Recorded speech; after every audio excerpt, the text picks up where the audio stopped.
Wa alaikum salam. Salamu alaikum a todos.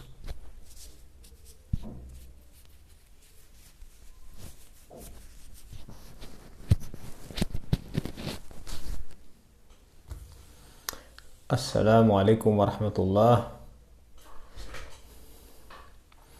Inshallah, a quienes ponéis una pregunta, hacemos un turno de preguntas después. Vale, me pregunta alguien si puedo analizar un verso. La cosa es que yo estamos haciendo durante el mes de Ramadán una explicación de Suratul Mulk, ¿vale? Y un intento de sumergirnos en Suratul Mulk. Por tanto, este mes de Ramadán va a ser dedicado exclusivamente a eso, ¿vale? Inshallah. Si Dios quiere, cuando acabe Ramadán haremos otros directos, inshallah, y ya iremos viendo. Si Dios quiere. Bueno, vamos a dejar un momentito que la gente vaya entrando. Un momentito de nada y enseguida vamos al grano.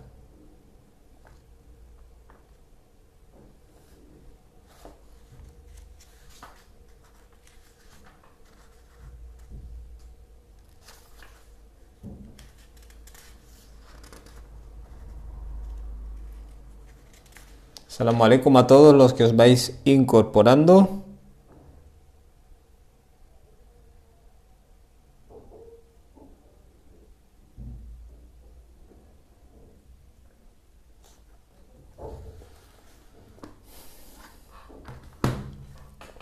Assalamu alaikum wa rahmatullah. Assalamu alaikum wa rahmatullah. Inshallah, si os parece, vamos a empezar, ¿vale? Y luego, pues, que se una más gente. Y quien no haya podido verlo entero, que se vaya uniendo, es decir, que vea la repetición, ¿no? O que vea la grabación. Bueno, bismillah, wa salatu wassalamu ala rasulillah. Espero ante todo que hayáis tenido un buen día de ayuno, ¿vale? Inshallah, que haya sido productivo y que nuestra sesión de hoy sea productiva. Inshallah, trataré de ser breve con esta sesión, ¿vale? Y con quizás las que vengan. Algunas son de más peso que otras, quizás. Pero trataremos de ir al grano, a hacer el repaso del versículo, responder a unas pocas preguntas, inshallah, y zanjar, si os parece bien. Otra cosa, las preguntas no las pongáis en los comentarios, sino que ponedlas en la caja de preguntas. E inshallah, cuando termine la sesión, entonces nos dirigimos a las preguntas. También quiero recordaros que si vais al link de mi biografía, ¿vale? Al enlace de mi biografía, os lleva a la web de adamacademia.com. Y en esa web la primera sección os permite descargaros una especie de librito en PDF sobre Suratul Mulk, ¿vale? Con la traducción y el espacio para tomar notas. Lo digo para todos aquellos que estéis acudiendo a estas sesiones y os pueda interesar. Muy bien, vamos a poner el contexto. Hoy vamos a comentar, o vamos a hacer un breve repaso del versículo número 9 de Suratul Mulk. Y vamos a ponerlo en el contexto del sura, ¿vale? El sura naturalmente nos empezaba aludiendo al hecho de que vivimos en un universo que está controlado, ¿vale? Es decir, que es un reino. Y como todo reino, ¿vale? Pues tiene sus normas o sus leyes, ¿vale? Leyes que son, en este caso, leyes morales. Tiene su concepción de la justicia, ¿vale? En otras palabras, si las personas que habiten en este reino van a ser responsables por sus acciones. Se alude también al hecho de que este reino pues está decorado, ¿no? Embellecido para aquellos que observen, ¿no? Para sus ciudadanos, si lo quieres decir así. Y luego que se nos menciona pues que hay personas que hacen un mal uso de este entorno, un mal uso de esta creación, un mal uso de las cosas que se han puesto a nuestra disposición, y estuvimos mencionando el afán de algunas personas por el ocultismo y de fuerzas no visibles por intentar de acceder a donde no les corresponde, y cómo no existe ninguna posibilidad de que nosotros, en nuestro intento de leer erróneamente el universo, ¿vale? Y sacar pues adivinaciones, horóscopos, supersticiones en general, argumentamos que tenemos contactos, ¿vale? Entre otros seres que no son visibles. Y lo que nos dice el creador es, no, ni siquiera ellos pueden acceder a ninguna información que no les corresponda, ¿no? Ese es el contexto. Entonces se nos ha hablado de las personas que rechazan al rey, digamos, de este sistema, a aquel que les da de comer, a aquel que les sustenta, y le rechazan sabiéndolo, rechazan su responsabilidad moral a sabiendas y de manera arrogante, a esas personas se les va a penalizar, ¿vale? Es decir, fijaos en la secuencia lógica de los temas como se tratan. En cierto modo es como funcionaría, en cierto modo es como si se nos dijera, los reinos que vosotros estáis familiarizados con ellos operan de una forma similar, ¿vale? Es decir, hay decoración, hay normas, hay consecuencias si te saltas las normas, ¿vale? Muy bien, en el versículo anterior habíamos visto cómo las personas que rechazaron, ¿vale? A su Rabb, a aquel que les da que les alimenta, que les da de comer, y le rechazan después de llegarles señales, evidencias, mensajes claros, etc. Esas personas van a ser dirigidas al infierno, ¿vale? Y cuando van a entrar al infierno, lo que se les dice es Alam ya'tikum nadhir, es que no te llegó, ¿vale? No te llegaron noticias de que esto funcionaba así, no te llegó alguien que te advirtió o que te amonestó, ¿vale? Y hoy vamos a ver, este versículo exclusivamente va dedicado a la respuesta, ¿vale? De esas personas. Que si cogemos el sura y vemos, podemos coger un grupo de versículos y decir, vale, este grupo de versículos trata sobre la gente que no cumple, ¿vale? Que va al infierno, vamos a decirlo así. Y recordemos siempre que este es un sura revelado con un tono de advertencia, ¿vale? Revelado a personas que ya han sido expuestos una y otra vez. Y entonces se les hace pues una descripción más detallada del infierno, ¿vale? Y esas personas cuando van a acercarse al infierno, van a llegar al infierno, se les pregunta, ¿acaso no te llegó el mensaje? ¿Vale? Esto lo estuvimos analizando ayer. Y en este grupo de versículos, por ejemplo, un versículo te habla de la llegada al infierno. El otro versículo de qué es lo que se te dice al llegar, ¿vale? Los seguratas, ¿no? Habíamos dicho, los guardianes, ¿no? Que te reciben. Y el siguiente versículo responde el reconocimiento de culpa que harán estas personas. Y el siguiente versículo reconoce estas personas dictando su propio error y explicando cómo podrían haber hecho bien las cosas, ¿vale? Que ese es el versículo que trataremos mañana, lo cual es muy interesante, o sea, esta clasificación, ¿vale? Muy bien, el versículo de hoy, en términos generales, ¿vale? O sea, la lectura fluida general sería: cuando estas personas llegan al infierno se les pregunta, ¿es que no recibiste la amonestación? ¿No te llegó? ¿Vale? Eso lo vimos en el versículo 8. Y hoy en el versículo 9 ellos responden. Qalu, dirán o dicen en esa escena, Balá, efectivamente, o por supuesto. Es decir, sí que nos llegó. Dirán, efectivamente, o por supuesto, Qad ja'ana nadhirun. Nos llegó indudablemente un advertidor. فَكَذَّبْنَا, pero no obstante negamos, es decir, desmentimos, tachamos de falso, ¿vale? Nos llegó un advertidor, efectivamente, pero no obstante tachamos de falso, ¿vale? Y ahora explicaremos qué es lo que eso significa, porque esta gente no dicen le tachamos de falso, فَكَذَّبْنَاهُ, dicen فَكَذَّبْنَا, tachamos de falso, ¿vale? وَقُلْنَا مَا نَزَّلَ اللَّهُ مِنْ شَيْءٍ, y dijimos, Dios no ha revelado nada en absoluto, ¿vale? Min shay'in, Dios no ha revelado nada en absoluto. In antum illa fi dalalin kabir. Vosotros literalmente estáis en una perdición grande, ¿vale? Es decir, estáis totalmente enajenados, ¿vale? Estáis totalmente confundidos, ¿vale? Y estas son palabras, aquí es la persona que va a entrar al infierno la que dice, sí que me llegó un advertidor, pero yo desmentí. Y respondí, vosotros, ¿vale? Que ese es el otro punto importante. Te llegó un advertidor, pero luego respondiste vosotros en plural. ¿Por qué? Vosotros estáis en un extravío grande, o sea, estáis mal de la cabeza, los que creéis en Dios y esto de la resurrección, se os va la castaña, ¿vale? En otras palabras. Aquí es el kafir, el que está reconociendo lo que él dijo, ¿vale? Por tanto, muy bien, vamos a empezar. Vamos a hacer una pequeña disgregación del versículo palabra por palabra, sacar una conclusión final y responder a unas cuantas preguntas si Dios quiere. Muy bien, este grupo de personas, ¿vale? Y hay una conclusión final que sacaremos de este versículo que es súper importante, ¿vale?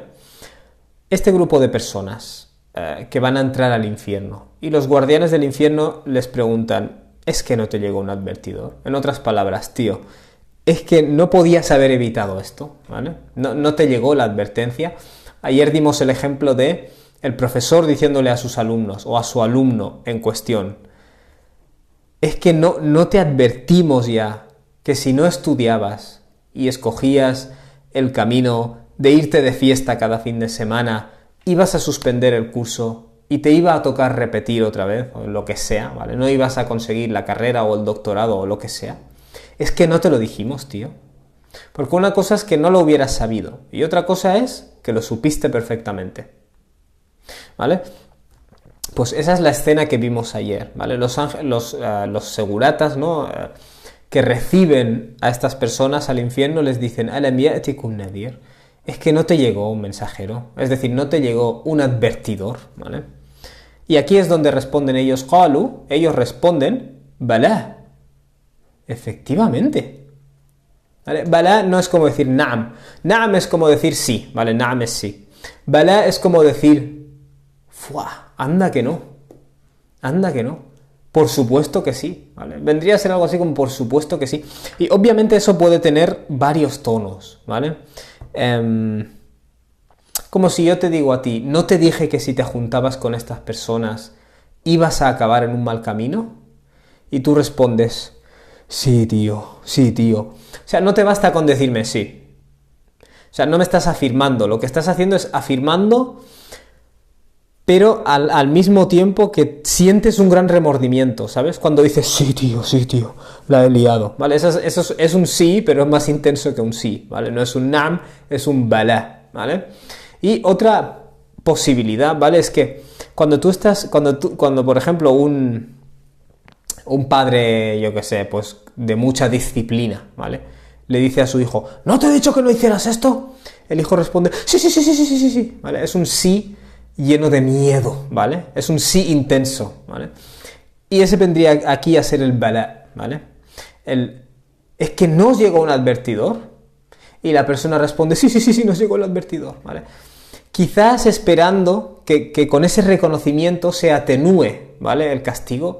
Es decir, a lo mejor si yo reconozco que lo hice mal y me pongo en plan humilde, ¿vale? Como cuando tu jefe te echa la bronca, quizás si bajo la cabeza y le digo, sí, tienes razón, me sirva de algo, ¿vale? Es decir, es un sí de autoinculparse, es decir, sí, tío, lo sabía perfectamente.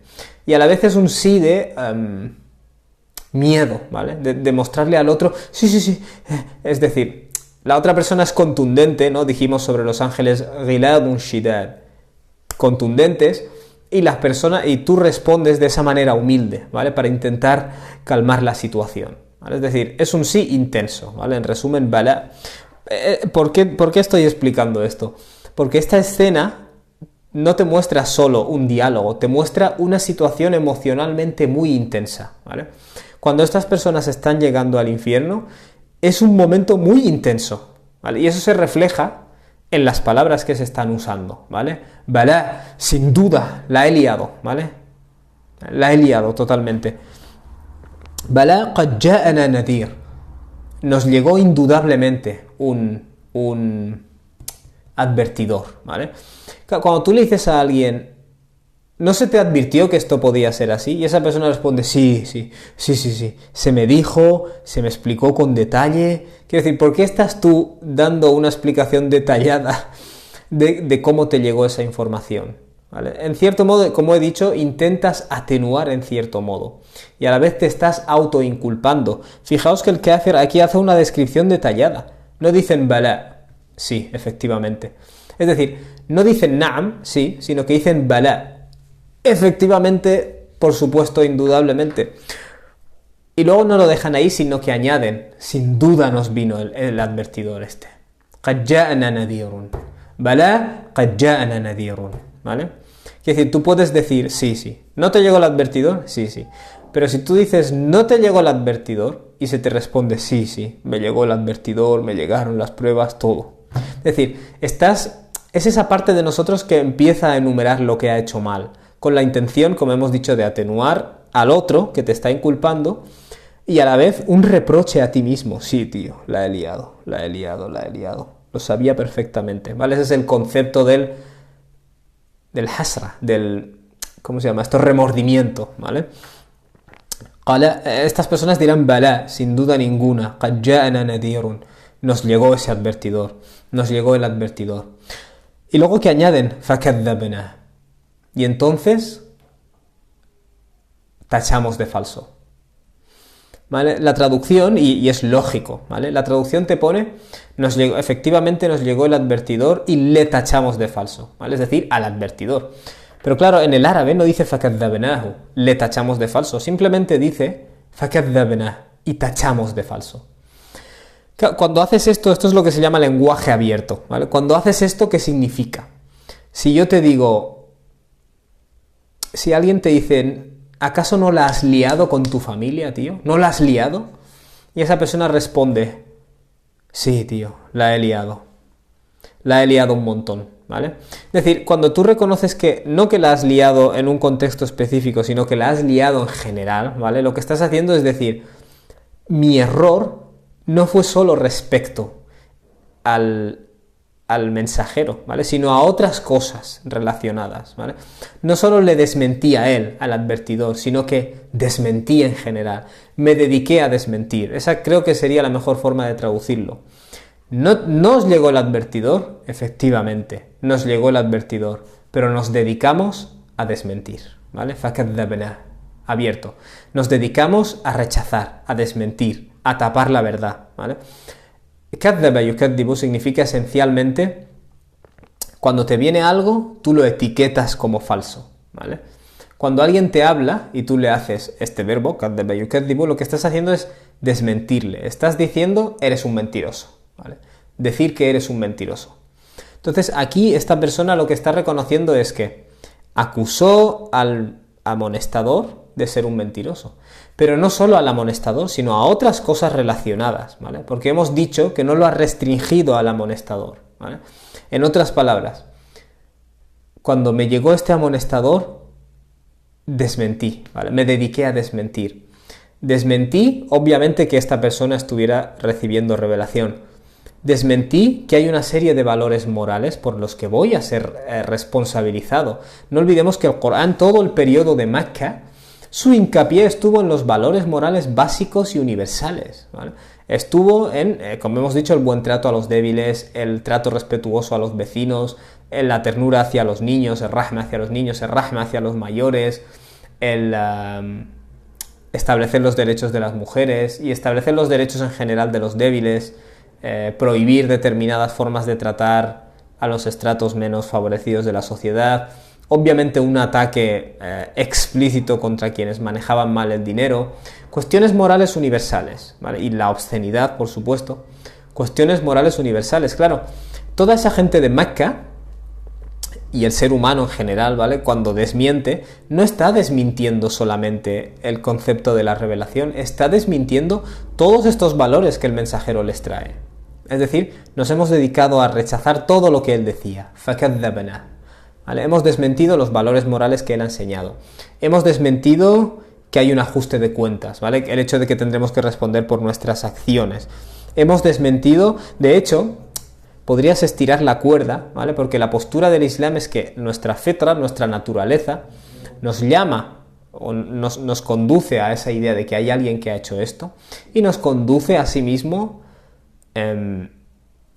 a la idea de que somos moralmente responsables. ¿Vale? Estas son cosas que están en nuestra fitra.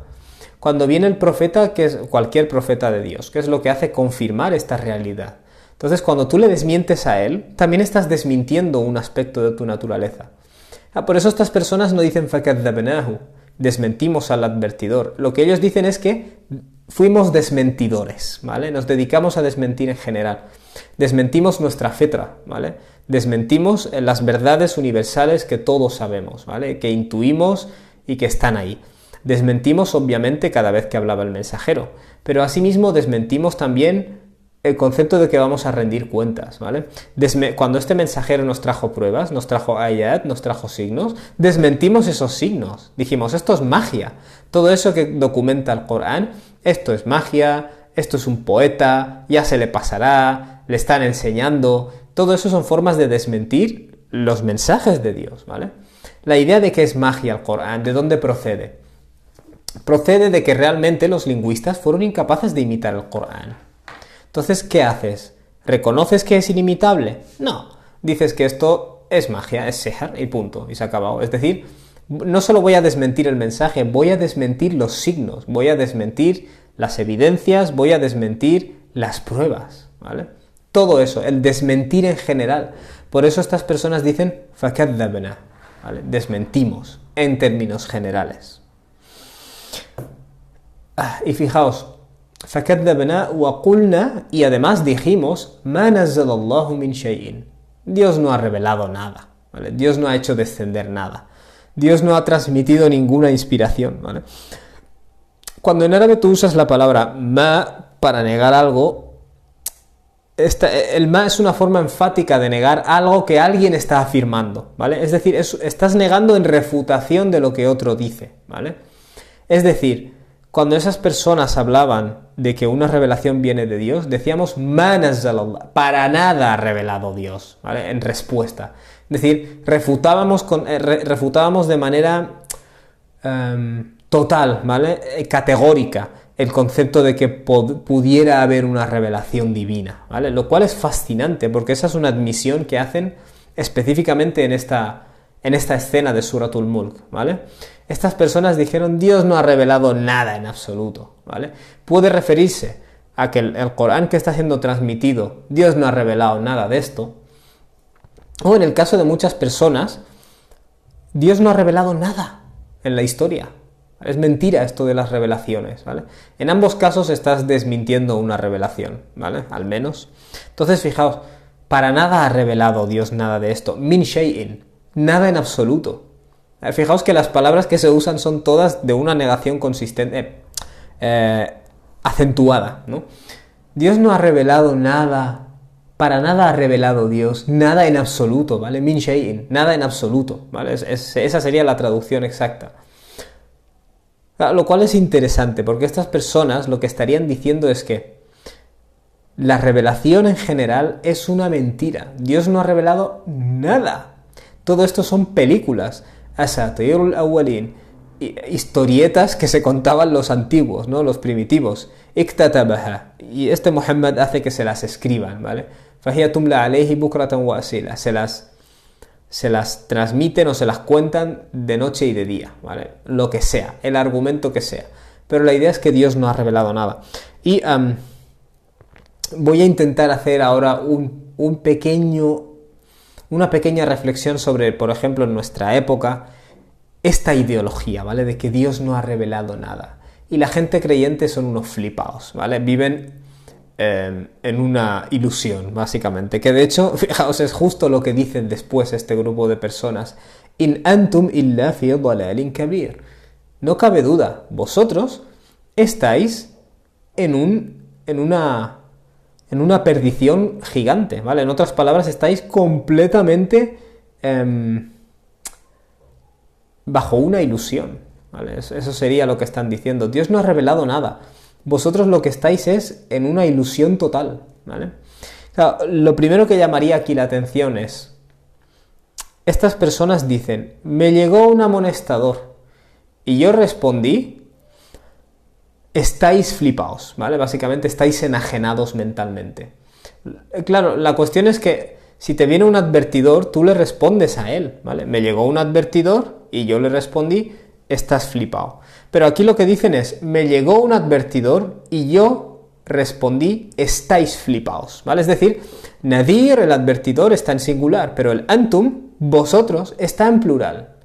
Es decir, esa persona a la que le llegó, ¿vale? En cierto modo, este mensaje, hemos hablado de fakadhabna, se dedicó a desmentir de manera abierta, ¿vale? Sin límites. Esa sería la traducción casi, ¿no? Sin límites.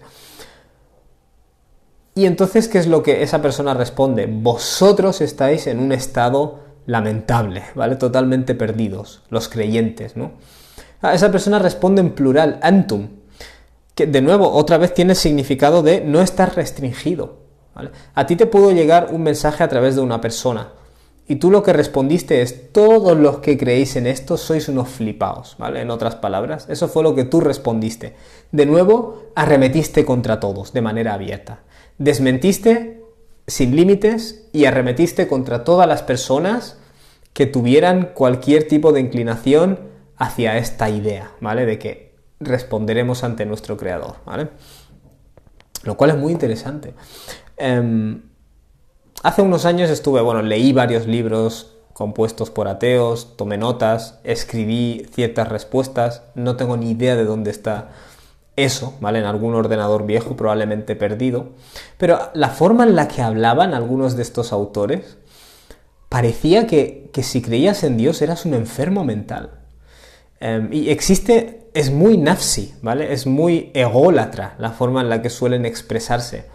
Suelen hablar de sí mismos como persona, digo un tipo específico, ¿vale? Dentro de esta literatura, como si fueran casi una especie superior, ¿vale? Mientras que estos pobres creyentes son un montón de tontos, que están, pues que viven bajo esta ilusión infantil y tienen que superarla ya, ¿no? Por decirlo de alguna manera. Y obviamente en esas descripciones no hay rigor científico, lo que hay es una mentalidad de grupo muy fuerte, ¿vale? Como cuando lees a ciertos musulmanes hablando sobre los judíos y diciendo, porque se dedican a esto y a esto, son monos y cerdos, ¿sabes?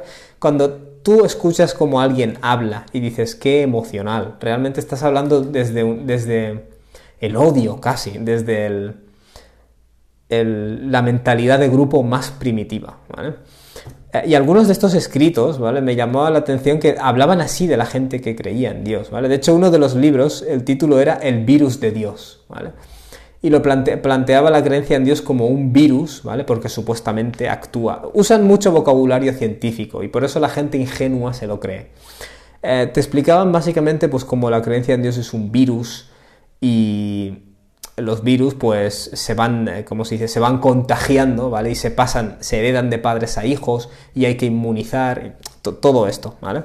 Pero me llama la atención ese tono de in antum illa fi dalalin kabir. Vosotros estáis en una total ilusión, ¿vale? En fin, la idea aquí es que estas personas no solo no aceptaron un mensaje natural e intuitivo, no solo rechazaron ese mensaje de decencia y de valores. No solo rechazaron este paquete de realidades, ¿vale? La idea que respondes por tus actos, sino que además se burlaron de quienes lo aceptaban, ¿vale? A mí no me basta la libertad de creencia, a mí no me basta eso, a mí no me basta decir, vale, tú crees en que respondemos, aunque alguien ha creado esto, yo no lo creo, respetuoso, no. La respuesta de esas personas fue reírse, decir, sois unos flipaos, ¿vale? Estáis locos, ¿vale? Y esa es un poco la idea, ¿vale? Que responden aquí, in antum illa fi dalalin kabir. Vosotros, creyentes, estáis totalmente perdidos, ¿vale? Este versículo particularmente lo que manifiesta es el autorreproche que se hace, el arrogante cuando se da cuenta de que negó la verdad y se va a enfrentar a las consecuencias. Pero no solo eso, sino que la persona redacta su propia arrogancia con la que se comportó, ¿vale? En cierto modo. Parte de este concepto de in antum illa fi dalalin kabir, vosotros estáis totalmente perdidos, es decir, los creyentes. Lo que encierra, fijaos que es la misma persona que ha dicho ma nazzalallahu min shay. Dios no ha hecho descender nada en absoluto, para nada. Vosotros que creéis en esto estáis flipaos, ¿vale? Totalmente flipaos. Fijaos que es la persona que niega la posibilidad de revelación en este pasaje la que trata a aquellos que creen en la revelación como si fueran tontos, ¿vale? Y quería sacar este punto a la luz, ¿vale? A través del ejemplo que he dado, porque es un fenómeno que suele ocurrir. De hecho, hay una tendencia, y en el mundo moderno es muy acentuado esto, hay una tendencia entre las personas que rechazan la revelación, ¿vale? En cierto modo, a tener este aire de, es que nosotros somos más avanzados, ¿sabes? Más racionales. Por eso sabemos que las revelaciones no son verdad, ¿vale? Son flipaciones mentales. Pero los pobres creyentes pues están en esa ilusión, ¿no? Básicamente. Pero lo verdaderamente racional sería aceptar que no hay ninguna revelación. Lo cual es interesante. El argumento de esta gente suele ser, ¿vale? Si tú no ves la revelación, no la puedes oler, no la puedes tocar, no puedes tocar ángeles, ni Dios, ni verlo, significa que no es real, ¿vale? Es decir, es una visión materialista de la realidad. Todo lo que existe es lo material, lo tangible, y lo que no es tangible y mesurable simplemente no existe, ¿vale? Y si crees en ello es por una ilusión mental, ¿vale? En términos generales. Claro, fijaos la postura, y de hecho esto se documenta en el Corán, en el periodo de Mecca. Muchas de las respuestas iban por este llado, ¿vale?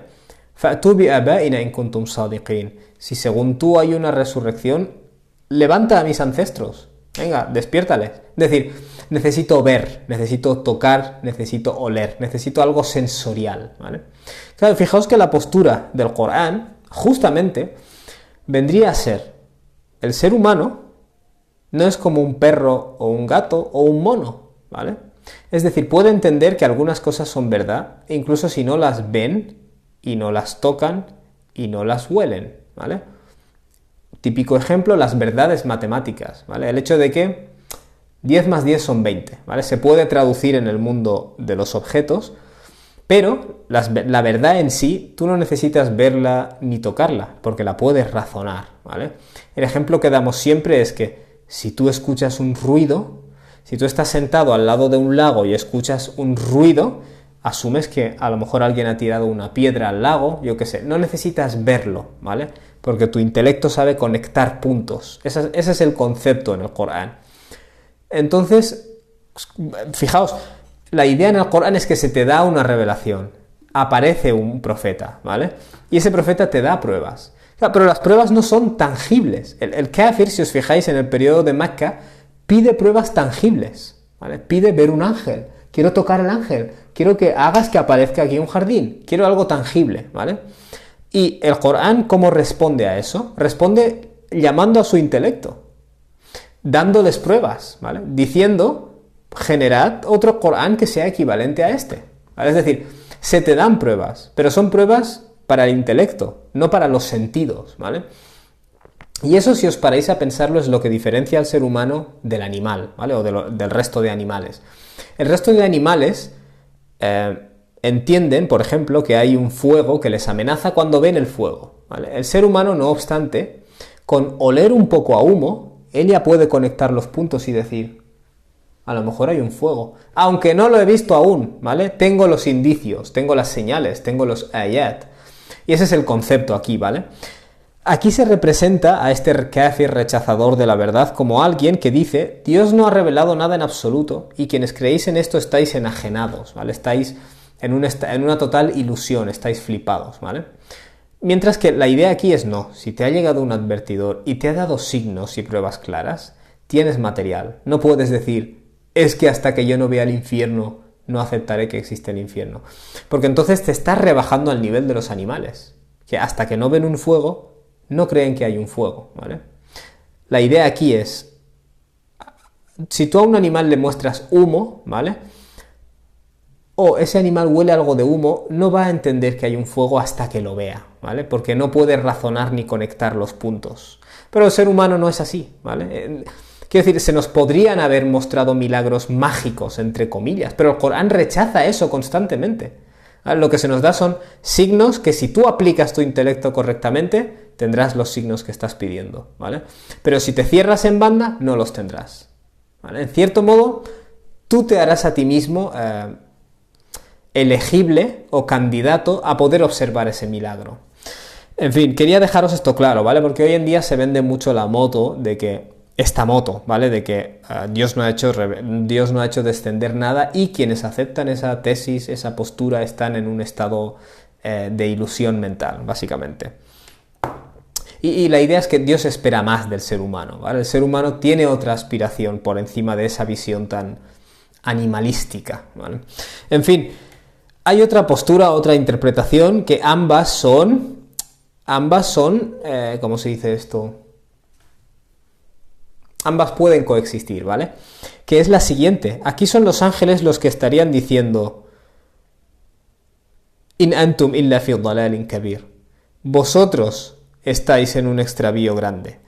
En otras palabras, los ángeles preguntan, ¿es que no te llegó una amonestación? ¿No te llegó un advertidor, hombre? y aquí el que rechazó la realidad que responde: efectivamente, nos llegó ese mensaje, pero dijimos que Dios no había revelado nada y que los creyentes estáis flipaos, ¿vale? Y entonces los ángeles responden: In antum illa fi dalalin kabir. Indudablemente estáis en un estado mental o sois vosotros los que estáis bajo una gran ilusión, ¿vale? O sea, entendéis que esta misma frase pueden ser ellos las que lo dicen o los ángeles quienes se lo responden, ¿vale? Y no sería nada contradictorio dado el contexto de lo que se está diciendo. Muy bien, quiero dejaros con la lección de este versículo, que de hecho aparece en varios libros de tafsir, ¿vale? O sea que esto es algo... Y el Corán lo establece, ¿vale? Que al final es de lo que se trata. Este versículo establece que no existe castigo en el fuego a menos que se haya hecho llegar una advertencia, ¿vale? En otras palabras, no hay nar si no hay primero indar, ¿vale? No hay fuego si primero no hay advertencia, ¿vale? Es decir, y esto es la frase de Suratul Isra: وَمَا كُنَّا مُعَذِّبِينَ حَتَّى نَبْعَثَ رَسُولًا. No castigamos, dice Dios, hasta haber hecho llegar un mensajero. De hecho, la frase que os estoy diciendo de Suratul Isra es interesante porque el versículo es más largo, ¿vale? A ver si lo encuentro. Suratul Isra.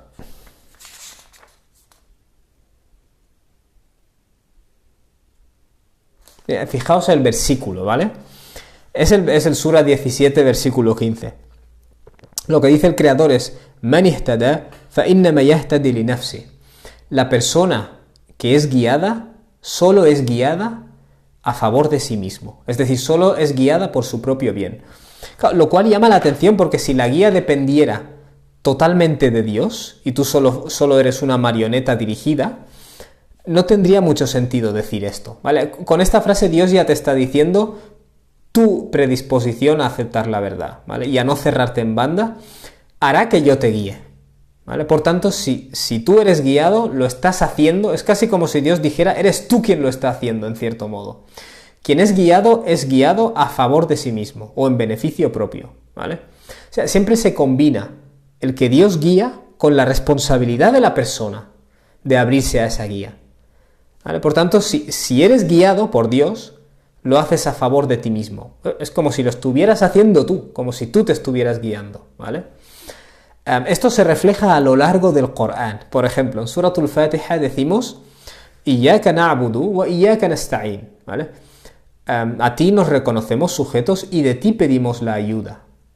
Claro, y lo interesante es que cuando tú pides ayuda a alguien, no le estás diciendo a ese alguien que te haga el trabajo, sino que te ayude, ¿vale? Tú no le dices a alguien: ayúdame a hacer la mudanza, ¿vale? Y cuando esa persona viene a tu casa a ayudarte, tú te quedas sentado en el sofá. Cuando tú le dices a alguien: ayúdame a hacer esto, significa: tú ayúdame y yo también lo haré, ¿vale? O sea, siempre que se habla de la guía, porque justo luego dices: Ihdinas siratal mustaqim, guíanos por el sendero recto. Siempre que se habla de la guía, es Dios quien guía, pero es la persona a la que se abre a aceptar esa guía, ¿vale? Y en consecuencia Dios le guía, ¿vale? No está desconectado de tus elecciones. De hecho, la famosa frase Inna Allah yahdi man yasha, o Allahu yahdi man yasha, Dios guía a quien quiere, es una frase con doble sentido, ¿vale? Porque Dios guía a quien Él quiere, pero también significa Dios guía a quien quiere la guía, ¿vale? Allahu yahdi man yasha, Dios guía a quien quiere. Quien no quiere, Dios no le guía, ¿vale? ¿Entendéis lo que estoy diciendo? Cuando el Corán habla de la guía, a menudo hace este equilibrio entre... Vale, tú no puedes decir: yo me guío solo, no necesito a Dios. No puedes decir eso. Pero por otro lado, tampoco puedes decir: no, si Dios quiere que Él me guíe, yo no voy a hacer ningún esfuerzo. No, se entiende que también hay un esfuerzo por tu parte. Por eso siempre va equilibrado, ¿vale? Dios guía a quien Él quiere, pero también Dios guía a quien quiere la guía, ¿vale? Allahu yahdi man yasha, de hecho se puede traducir de las dos formas, y aquí Dios dice: quien es guiado lo hace en favor propio, como si la propia persona fuera quien está haciéndolo, ¿vale? Wa man dalla, lo mismo, pero a la inversa, quien sea perdido, ¿vale? Quien pierda el camino, quien vaya sin camino, fa innama yadillu alayha, sin duda se pierde en contra de sí mismo, ¿vale? De nuevo, le está echando la responsabilidad a la persona, en cierto modo, ¿vale? Y el mismo versículo dice, وَلَا تَزِرُ وَازِرَةٌ وِزْرَ أُخْرَى. Y ningún cargador, ¿vale? Nadie que tenga que llevar un peso llevará el peso de otra persona, ¿vale? Literalmente sería ningún cargador llevará la carga de otro cargador, ¿vale? Básicamente algo así, pero en castellano suena rarísimo.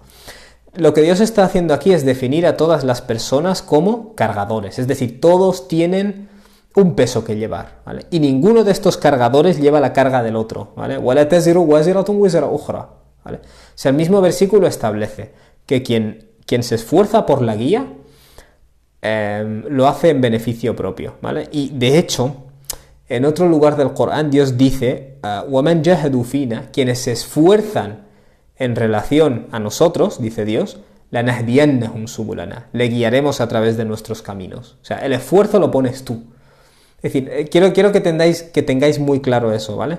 Entonces, en este versículo de Suratul Isra se nos dice, quien es guiado lo hace a favor de sí mismo, quien es perdido lo hace a favor de sí mismo, y nadie lleva la carga de otra persona.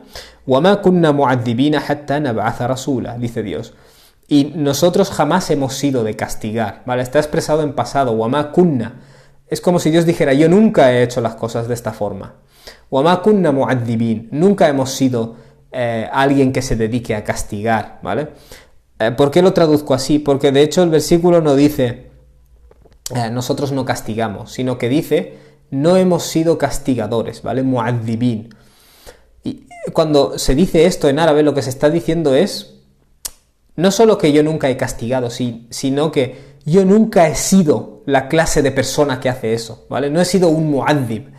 وَمَا كُنَّا مُعَذِّبِينَ. Jamás, dice Dios, hemos sido la clase de ser que hace eso. Es decir, castigar mu'adhibin hatta nab'atha rasula, hasta que hemos hecho surgir a un mensajero, ¿vale? O sea, el mismo versículo está diciendo, si te guías es por tu bien, ¿vale? Y si te desvías es en contra tuya. Punto número 1.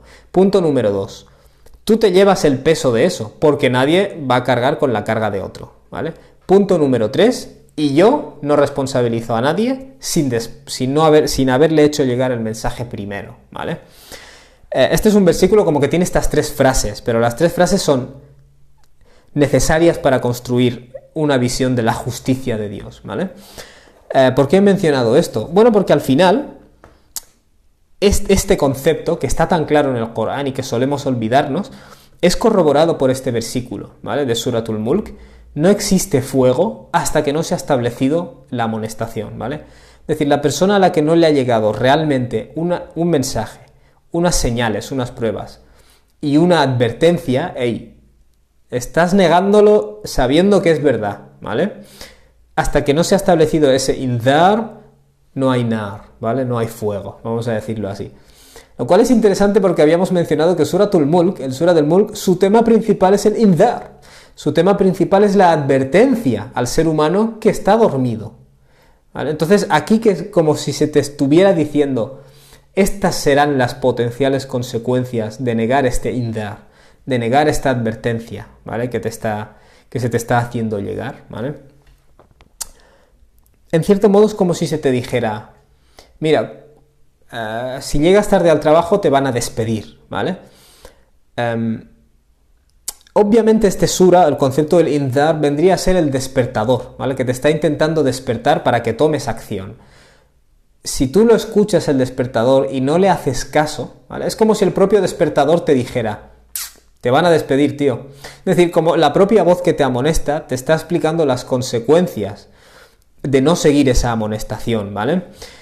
En fin, espero que os haya parecido interesante, ¿vale? Y fructífero, ¿vale? En la práctica, y que entendamos mejor el concepto de la responsabilidad moral, ¿vale? Y aquellos que estéis más interesados en indagar más en Suratul Mulk y no hayáis visto el resto de episodios anteriores, los podéis ver, y los posteriores, que aún nos queda un largo camino, nos quedan 2/3 de Ramadán, inshallah. Y quien quiera indagar más en el Corán en general y otros cursos, que siga el link de mi biografía.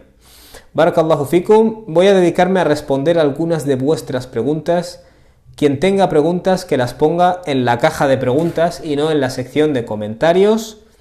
Y dedicaré 10 o 15 minutos a responder preguntas. Si Dios quiere. María Luisa Serrano Cabezas. ¿Por qué se niega lo emocional y sentimiento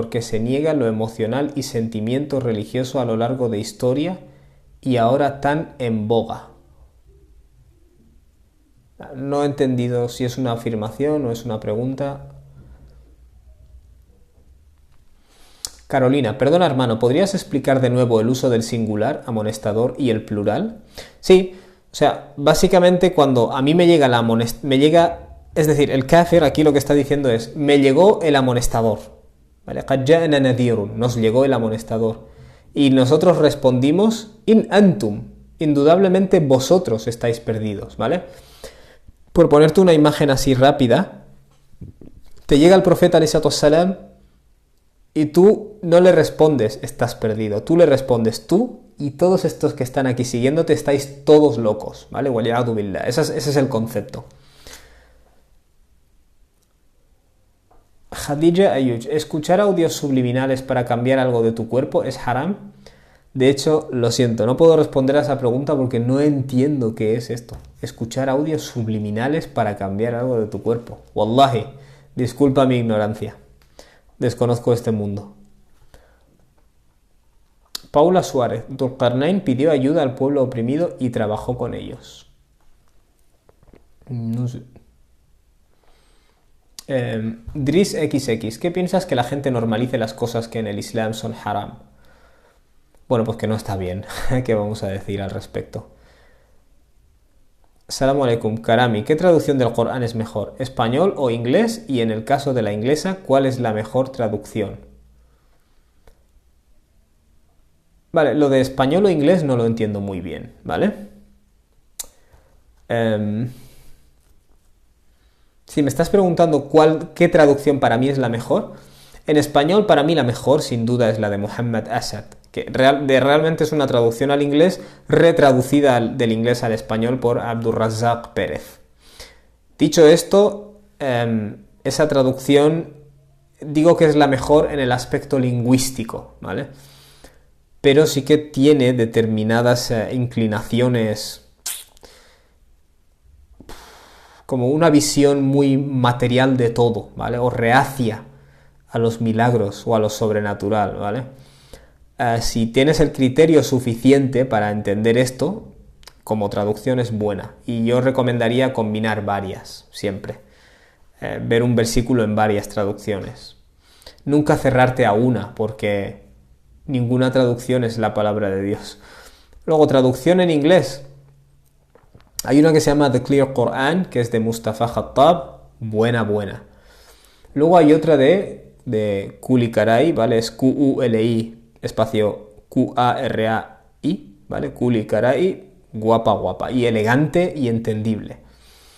En inglés, la de Muhammad Asad, por supuesto, que está originalmente en inglés, aunque de hecho la versión en inglés no me apasiona, porque utiliza ciertas palabras que son arcaicas ya hoy en día, que también aparecen en ciertas traducciones de la Biblia al inglés. Y ya está, yo creo que para mí son estas las mejores. Ya está. Abdul Malik Sánchez. ¿Es obligatorio transmitir el mensaje del Islam? ¿No hacerlo supone algún castigo o algo así? Es obligatorio en la medida de tus capacidades, por supuesto, pero en la medida de tus capacidades. O sea, no es obligatorio para ti, Abdul Malik Sánchez, que abras un canal de YouTube y te dediques a hacer vídeos. No es obligatorio para ti. Pero tendrás momentos en los que a través de tus palabras, a menudo, y a través de tu conducta, podrás dejar regalos a la gente, ¿vale? Por ejemplo, te preguntarán en el trabajo ¿por qué ayunas? Bueno, es una forma de autodisciplina. Consideramos que los seres humanos, pues a diferencia de los animales, pueden poner bajo control sus instintos, y este mes es una demostración y un entrenamiento. Eso es una transmisión del Islam espectacular, ¿vale? Porque la gente lo oye y dice, wow, tiene lógica. No va a hacer su shahada de un día al otro, ni va a decir Allahu Akbar, pero esas personas entienden. Ya les has dejado un regalito, ¿vale? Por tanto, en la medida de tu capacidad. El conocimiento del Islam, dice Remocalle, es amplio. ¿Por dónde se debería empezar? Bueno, por las bases. Por las bases, ¿no? De hecho, el Islam llama la atención que es muy fácil, ¿vale? O sea, lo primero es reconocer que existe un Dios, un creador, vamos a decirlo así. No que existe un creador, porque nadie dice que hay 7 creadores, sino que ese creador que lo ha hecho todo, que todos reconocemos que es uno, ¿vale? Incluso la gente que adora ídolos, que adora a sus antepasados, que adora a los espíritus. Cuando se trata del cosmos en sí, te dicen el creador es uno, un creador, que luego ha delegado el poder en estas fuerzas de la naturaleza y en estos ídolos y en el zodíaco y en no sé qué. Pero en cuanto se trata del creador, todo el mundo reconoce que es uno. Lo que el Islam te está diciendo, ese ser, esa fuerza, ese poder que hay detrás de todo, es el único realmente Dios, ¿vale? Es el único realmente que controla. El resto son ilusiones. Entonces, empezaríamos por ahí, lo que llamamos el Tawhid, ¿vale? Entender este Tawhid y sus implicaciones, ¿vale? Eso es la base del Islam. Luego aprender a conectar con Dios, es decir, la oración. Y luego, es decir, los pilares, ¿vale? Los pilares de la creencia y los pilares del ¿cómo se llama esto? Los pilares de la creencia y los pilares del Islam, ¿vale? De la práctica. Por si te sirve de algo, en Adam Academia tengo un curso que se llama Introducción a los Estudios Islámicos, ¿vale? Entre los varios cursos que hay. Y son solo 20 clases, pero trato los temas básicos, ¿vale? Vale, Ilías MM me dice, ¿puedes analizar Sura 10, versículo 5? Es sobre la luz de la luna. Vale, o sea, puedo echarle un vistazo, no sé si analizar.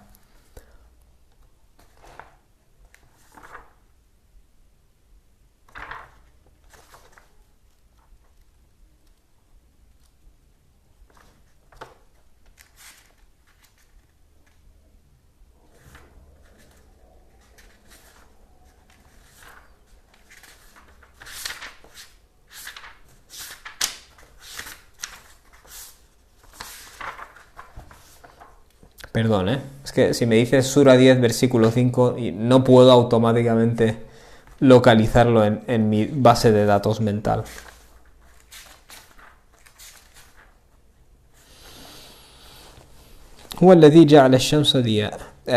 Básicamente dice, Dios es aquel que ha hecho del sol luz. Wal-qamara nura. Y la luna, luz, ¿vale? Básicamente, o la luna como una luz. وَقَدَّرَهُ مَنَازِلَ. Y ha establecido en ella, pues, manazil, estaciones, ¿no? Fases, supongo que sería la traducción en este caso. لِتَعْلَمُوا عَدَدَ السِّنِينَ. A fin de permitiros conocer o reconocer cómputo de los años, ¿vale? Poder contar el tiempo, en otras palabras. وَالْحِسَابِ. Y el cálculo.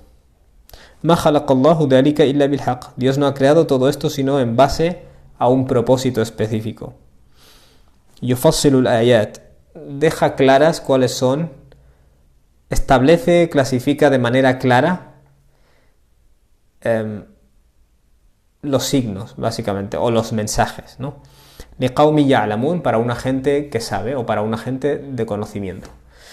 No sé exactamente qué es lo que quieres saber. Me preguntas acerca de la luz de la luna. Pues tal cual. Dios ha hecho el sol, día es brillo, supongo. Y la luna, luz, básicamente. No sé exactamente qué es lo que quieres que explique. Si me puedes decir algo más detallado. Si lo que me estás preguntando es si este versículo afirma que la luna refleja la luz del sol o que la luna emite luz propia, ¿vale? El versículo no dice ni una cosa ni otra, realmente. Sí es verdad que ha utilizado palabras distintas para el sol y la luna, ¿vale? El sol es brillo, ha dicho, y la luna luz, ¿vale? Pero tienes que entender que si tú caminas por el desierto por la noche, o por el desierto o por el no desierto, la luz que tienes por la noche viene de la luna, ¿vale? Que surja de la luna, del interior de la luna, o sea un reflejo, es otro tema, ¿vale? Sigue siendo quien nos da la luz por la noche, ¿vale? De todos modos, en otros lugares del Corán sí que se hace una distinción clara cuando Dios habla del sol y dice وَجَعْلَ الشَّمْسَ سِرَاجًا. Dios ha hecho del sol una fuente en combustión, ¿vale? Una antorcha, por ejemplo, se llama siraj, porque está en combustión, está generando el fuego, ¿vale? Wa qamaran munira, y una luna iluminada, ¿vale? O una luna luminosa, ¿vale? Se puede traducir de las dos formas. Pero se hace una distinción clara porque no se dice que la luna está en combustión, cosa que sí se dice del sol, ¿vale? Ya no es solo que hay una luz grande y una luz pequeña, como por ejemplo se derivaría de la Biblia, sino que una de las luces está en combustión, ¿vale? Así es como lo expresa Dios en el Corán. Génesis barba.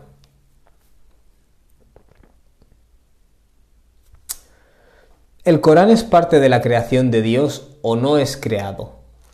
Lo primero que te diría sobre esta pregunta es que es una pregunta rarísima. ¿Vale? No, o sea, tú puedes preguntar lo que te dé la gana, por supuesto. Pero si lo miras fríamente es una pregunta rarísima, ¿vale? De hecho, en la época de los Sahaba nadie se hizo esta pregunta. ¿El Corán es parte de la creación o es increado? Ni existían estas palabras, ¿vale? Y no fue sino hasta después, ¿vale? Quizás un siglo y medio después, que el Islam creció, y especialmente en Bagdad, que es donde estaba todo estaba allí, ¿vale? Y nacían muchos debates entre cristianos, entre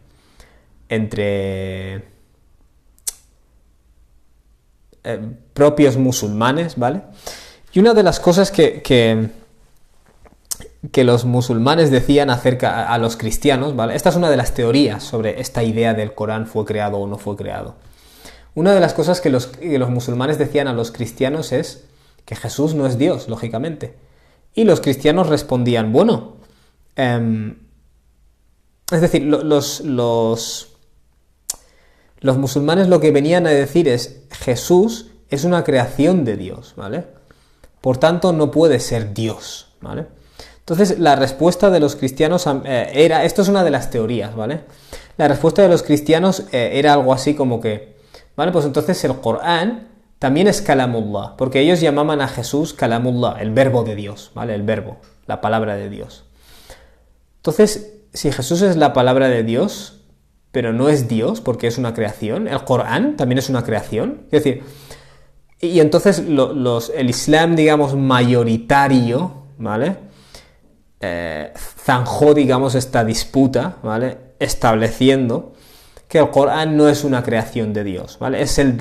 Es la palabra de Dios, ¿vale? Y si uno de los atributos de Dios es que Él se expresa, ¿vale?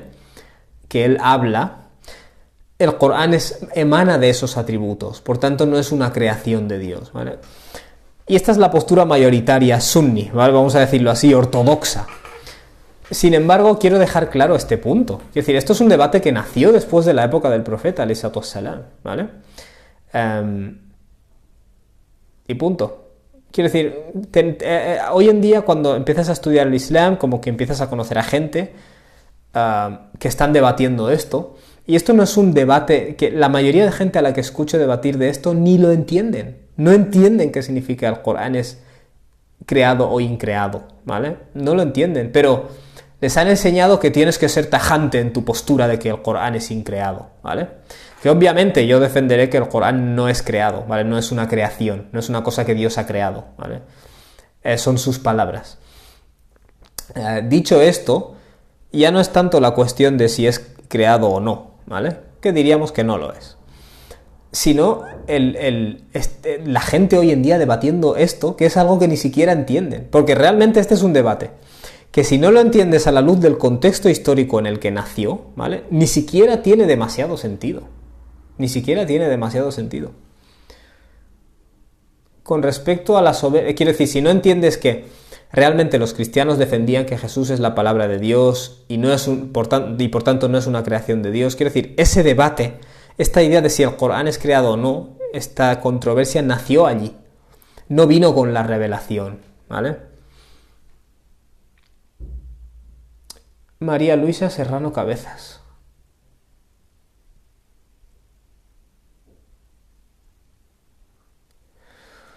María Luisa, de verdad que me esfuerzo en entender tu pregunta, pero no la entiendo. Me tendrás que disculpar, ¿eh?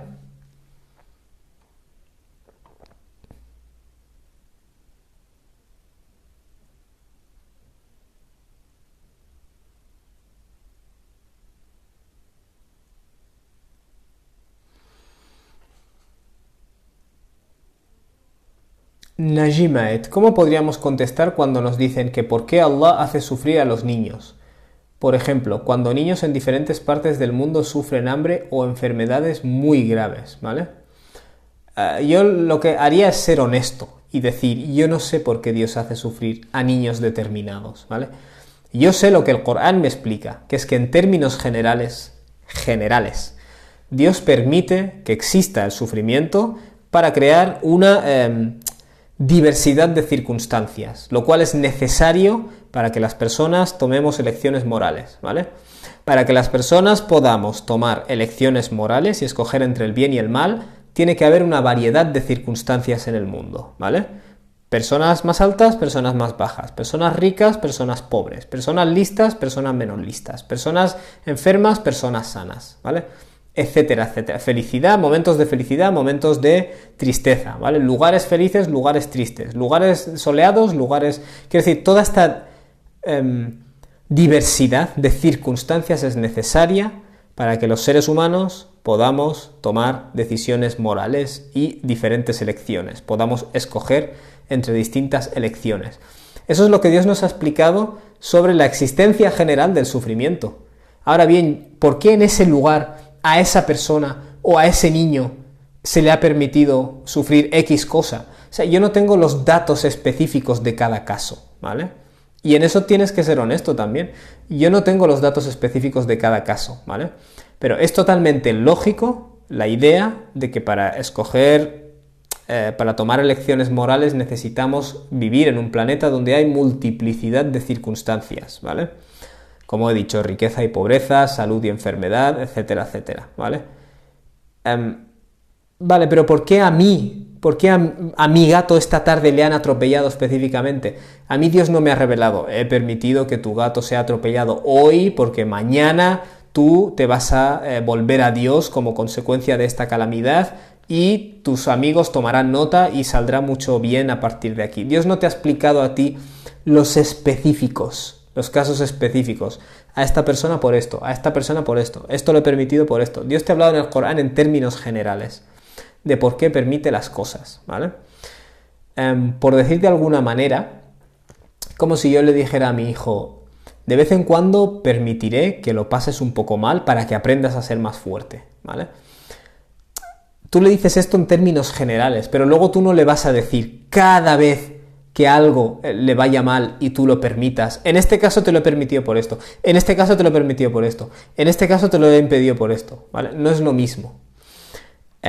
Explicar en términos generales por qué permites el sufrimiento que tener que dar explicaciones sobre cada caso particular, ¿vale? Entonces, cuando a mí alguien me dice por qué Allah hace sufrir, yo, depende de la persona, respondo de una forma u otra, ¿vale?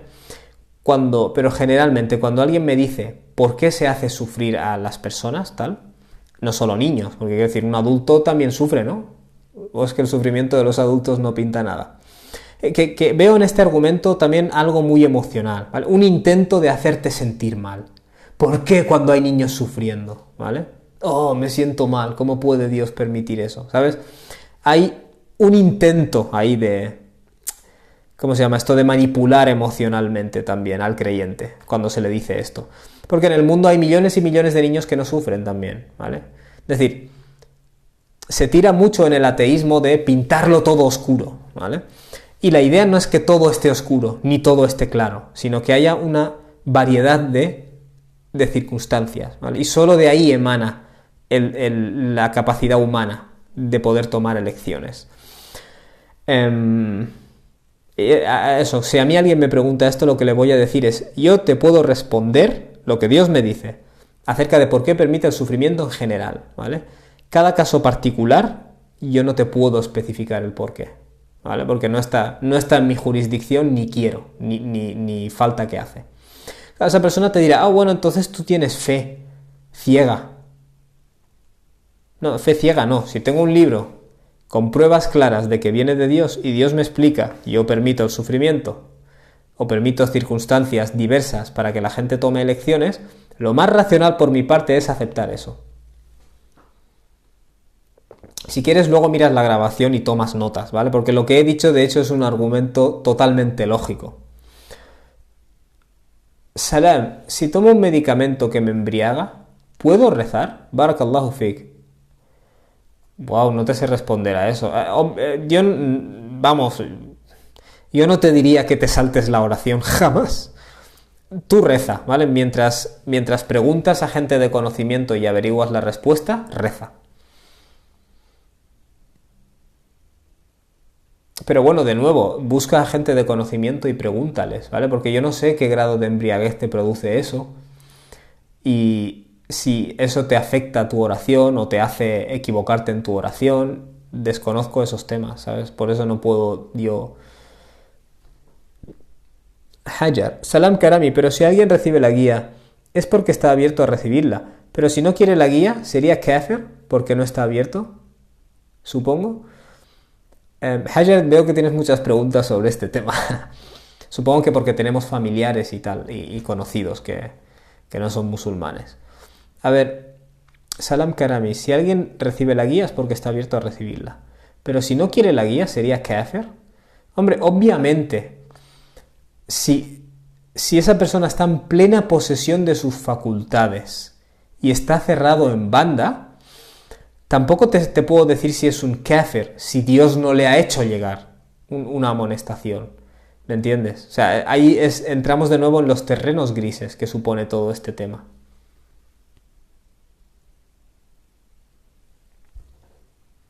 Hay veces que la gente está cerrado, por ejemplo, a una idea de Dios o de una religión, porque hay tantas religiones y tanta gente que te quiere comer la olla, que te hermetizas contra eso. Entonces, de nuevo, eso es otro factor que Dios puede tener en cuenta, ¿vale?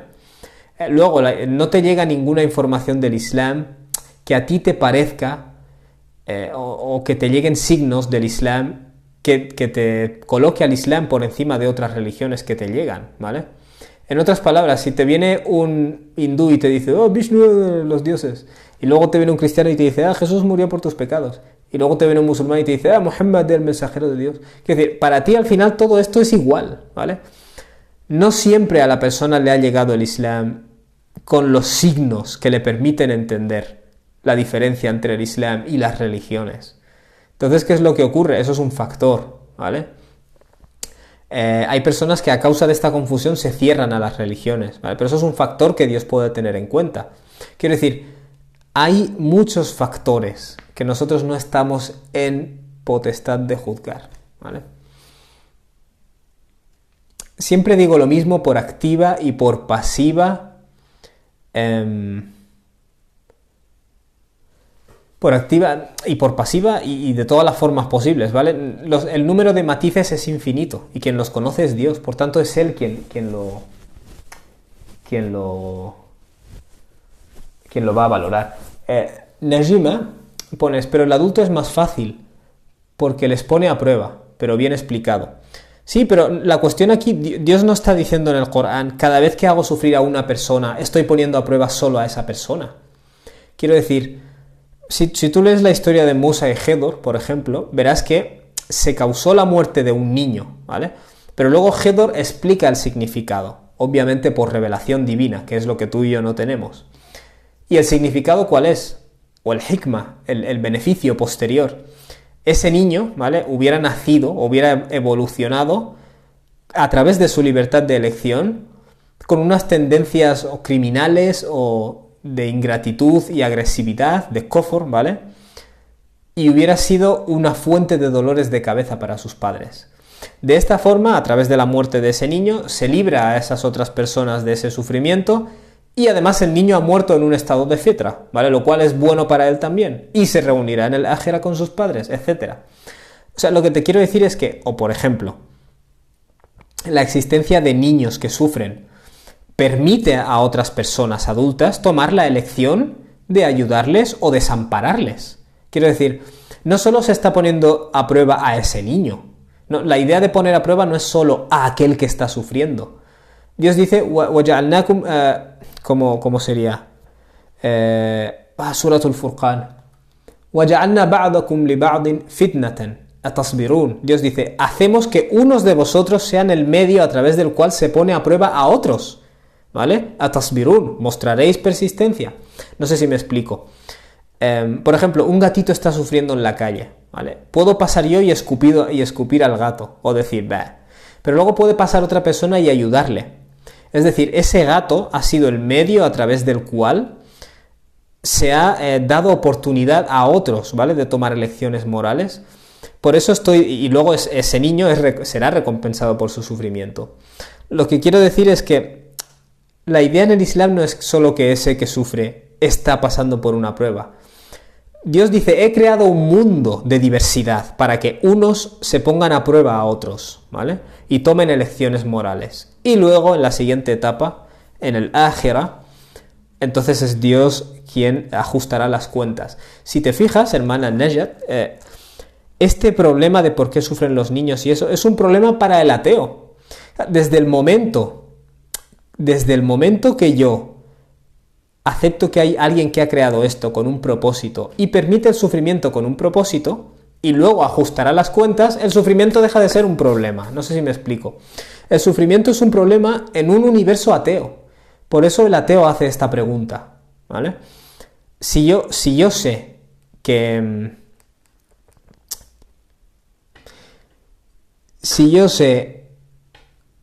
me he perdido de nuevo. Si yo sé que esto ha sido hecho con un propósito y esa diversidad de circunstancias ha sido montada, ¿vale?, preparada con un propósito, ya no deja de ser un problema en la existencia del sufrimiento, porque tiene un propósito y porque aquellos que sufren Dios saldará las cuentas en la última vida. Claro, cuando tú no crees en Dios, el sufrimiento es un problema. Por eso la persona que hace esta pregunta no cree en Dios y hace la pregunta.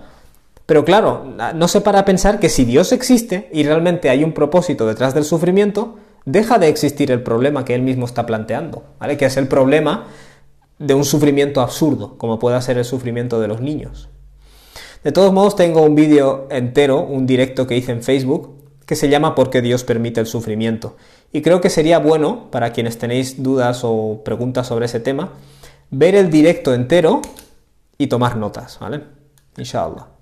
El versículo que he mencionado, وَجَعَلْنَاهُمْ بَعْضَهُمْ لِبَعْضٍ فِتْنَةً أَتَصْبِرُونَ. Eso está en el Suratul Furqan, Sura 25, ¿vale?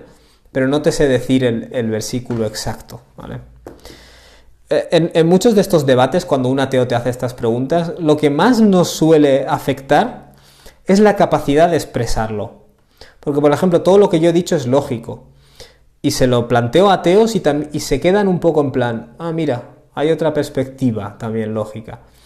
Pero claro, soy consciente de que si yo no supiera explicárselo con esa facilidad, tendría una limitación. O sea, en estos casos no siempre es que una creencia sea lógica o no, sino el expresar esa lógica, ¿sabes? Y eso A veces me ha pasado que he visto una conversación entre un musulmán y un ateo, ¿vale?, antiguamente en mi trabajo, y sí que recuerdo que el musulmán no sabía responderle, y cuando yo respondía al ateo, el musulmán me dijo eso, me dijo, lo que pasa es que a mí no he sabido explicárselo así, pero es exactamente eso lo que quería decir. Y por eso te digo, está bien, por ejemplo, coger un vídeo como ese del sufrimiento y tomar notas, porque preguntas que te hacen a menudo, por ejemplo, y que te las acabas haciendo tú a ti mismo, necesitas tenerlas bien estructuradas en la cabeza, ¿vale? Porque cuando algo es lógico se tiene que poder escribir, ¿vale?, por decirlo de alguna forma. Vale, supongo que tengo que ir zanjando esto ya. Hawa Isa, todo lo que se ve hoy en día de corrupción y cosas malas, etcétera, cada vez avanza más. ¿Será que Dios está dejando que pase todo esto para mirar hasta qué límite llega el ser humano para después juzgarlo? Yo no me aventuraría a valorar esas cosas, porque es como si yo te dijera, vale, todo este mal ocurre porque Dios está ahí a la espera de ver. Ahí ya estaría yo opinando de algo que no sé, ¿me entiendes? Dicho esto, Dios conoce perfectamente cuáles son las elecciones del ser humano. Y de hecho, la corrupción humana, la agresividad humana, las guerras, la opresión, ha existido siempre, también hay que dejar eso claro. Antes no había bombas atómicas, era una tribu entrando en el territorio de otra tribu, violando a las mujeres y quedándose con toda la riqueza, que en ese caso eran oasis o eran recursos naturales o lo que sea. Es decir, la tendencia está ahí desde los albores de la humanidad. Y por qué Dios está dejando que pase o que no pase, yo no entraría en esos terrenos, porque ya Dios no me lo ha comunicado, ¿vale? Es como lo del sufrimiento específico de cada persona. No se nos ha comunicado porque no tenemos revelación, ¿vale? Pero claro, la idea del tawakkul es, tú confías en Dios, ¿vale? Él es el planificador, Él es quien está dirigiendo este teatro, ¿vale? Pese a que da libertad a las personas, ¿vale? Él tendría poder de quitarles esa libertad. Por tanto, mientras Él permite algo, siempre hay un beneficio en ese algo, ¿vale? Y no rayarte la cabeza, como diríamos de manera coloquial, más de la cuenta. Walid, y con esto termino, ¿vale? Vale, Paula Suárez, que tengas un buen iftar. Walid, y con esto termino. ¿Está bien decir que Dios es el creador de todas las cosas, sean buenas o malas? Yo lo que diría es, Dios es el creador de todas las cosas, ¿vale?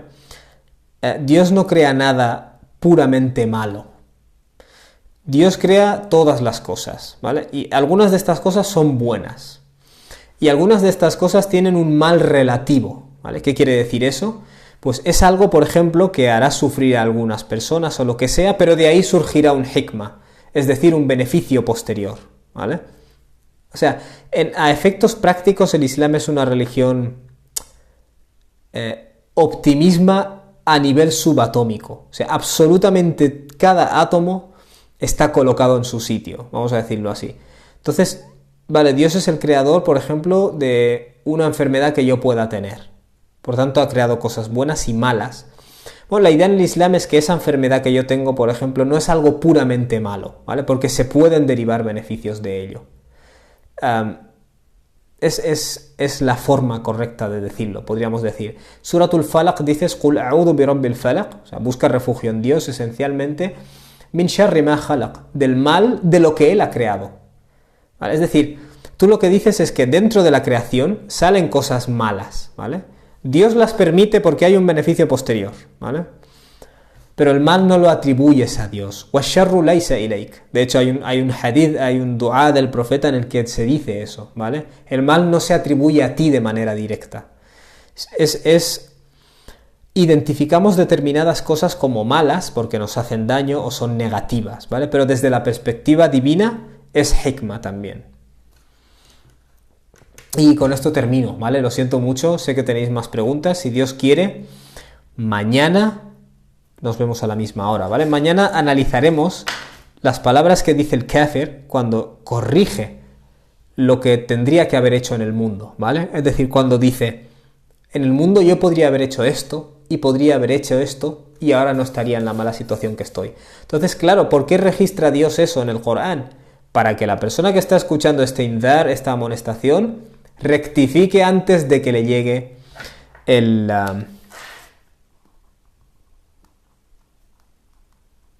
castigo, ¿vale? Muy bien, barakallahu fikum wal afwa minkum wassalamu alaikum wa rahmatullahi wa barakatuh. Nos vemos mañana, inshallah. Clicad el link de mi biografía, Adam Academia, echad un vistazo, puede haber cursos que os interesen si Dios quiere. Barakallahu fikum wassalamu alaikum wa rahmatullah.